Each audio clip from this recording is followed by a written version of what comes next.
আসসালামু আলাইকুম ওয়া রাহমাতুল্লাহ। আলমগীর স্মার্ট কোচিং এর পক্ষ থেকে সকলকে জানাই সুস্বাগতম। সুপ্রিয় ভিউয়ার্স, এইচএসসি পরীক্ষা 2026 কৃষি শিক্ষা দ্বিতীয় পত্র প্রথম অধ্যায় সৃজনশীল অনুধাবনমূলক প্রশ্ন নিয়ে আজকে আলোচনা করব। 1. মাছের অর্থনৈতিক গুরুত্ব ব্যাখ্যা করো।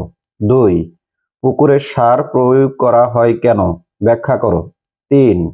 পুকুরে চুন প্রয়োগের প্রয়োজনীয়তা ব্যাখ্যা করো। 4.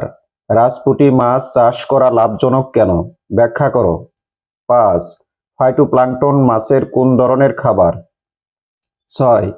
চিংড়ি চাষ কেন লাভজনক? ব্যাখ্যা করো। 7. চিংড়িকে নিশাচর বলা হয় কেন? 8. রোগাক্রান্ত মাছ কিভাবে চেনা যায়? 9. নিরাপদে মাছ সংরক্ষণ প্রয়োজন কেন? ব্যাখ্যা করো।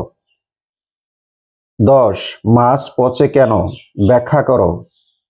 11. মাছ কেন শুকানো হয়? 12. মাছ শুটকিকরণের প্রয়োজনীয়তা লিখো। 13. নিরাপদ মাছ সংরক্ষণ কেন প্রয়োজন? ব্যাখ্যা করো। 14. নিরাপদ মাছ সংরক্ষণের সুবিধা লিখো। 15. ফরমালিন দেওয়া মাছ চেনার উপায় কি?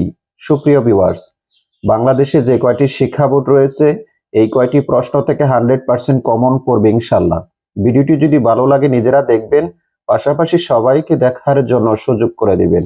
আল্লাহ হাফেজ।